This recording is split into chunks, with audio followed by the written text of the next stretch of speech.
2026 বিশ্বকাপের ফাইনাল খেলবে ব্রাজিল। মাত্র একদিন আগেই কথাটি বলেছিলেন দলটির কোচ ডরিভাল জুনিয়র, অথচ এই কথার 24 ঘন্টা না পেরোতেই এখন শঙ্কা জাগছে ব্রাজিল কি বিশ্বকাপেই খেলতে পারবে কিনা তা নিয়ে। ফাইনাল তো দূরে থাক, বিশ্বকাপ বাছাই পর্বের অষ্টম রাউন্ডে 11 সেপ্টেম্বর প্যারাগুয়ের বিপক্ষে 1-0 গোলে হারের মুখ দেখে সেলেসাওরা। এই হারে 8 ম্যাচে মাত্র 10 পয়েন্ট নিয়ে পয়েন্ট টেবিলের 5-এ এখন ব্রাজিল, যেখানে 18 পয়েন্ট নিয়ে টেবিলের শীর্ষে তাদের চিরপ্রতিদ্বন্দ্বী আর্জেন্টিনা। দক্ষিণ আমেরিকা অঞ্চলের বিশ্বকাপ বাছাই পর্বে এর আগে কখনোই এতটা বাজে শুরু করেনি ব্রাজিল। 2003 থেকে 2019 পর্যন্ত বিশ্বকাপ বাছাই পর্বের মোট 71টি ম্যাচ খেলে মাত্র 5টিতে হারের মুখ দেখে সেলেসাওরা। সেখানে শুধুমাত্র 2026 বিশ্বকাপ বাছাই পর্বেই প্রথম 8 ম্যাচের মধ্যে 4টিতেই পরাজয় বরণ করে নেয় ভিনিসিয়াস জুনিয়ররা।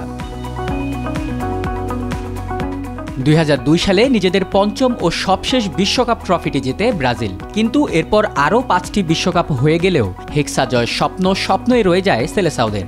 গত 22 বছরে বিশ্বকাপ জেতা দূরে থাক, ফাইনালেও উঠতে পারেনি 5 বারের চ্যাম্পিয়নরা। এবার তো বিশ্বকাপের মূল পর্বে খেলা নিয়ে চলছে টানাটানি। তারপরও দলের উপর আস্থার কমতি নেই কোচ ডরিভালের। প্যারাগুয়ের বিপক্ষে ম্যাচের আগে বলে ওঠেন, আমি 100% নিশ্চিত আমরা 2026 বিশ্বকাপের ফাইনাল খেলব, চাইলে ভিডিও করেও রাখতে পারেন।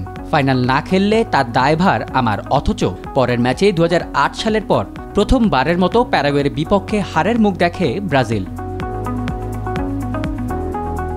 তবে এখনও বিশ্বকাপের মূল পর্বে খেলার দৌড়ে ভালোই টিকে আছে ডরিভালের শিষ্যরা। দক্ষিণ আমেরিকা অঞ্চলের বাছাই পর্বে অংশ নিচ্ছে 10টি দল। হোম অ্যাওয়ে ভিত্তিতে মোট 18টি করে ম্যাচ খেলার সুযোগ পাবে এক একটি দল।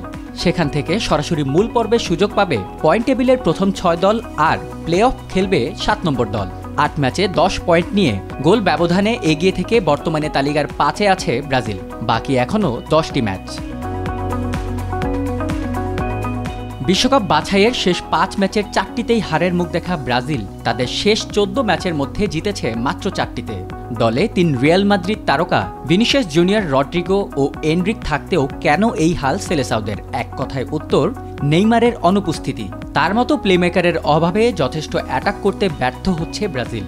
যে কোনো মুহূর্তে ম্যাচ ঘুরিয়ে দেওয়ার সক্ষম নেইমারের অভাবটা যেন একদমই দৃশ্যমান এখন।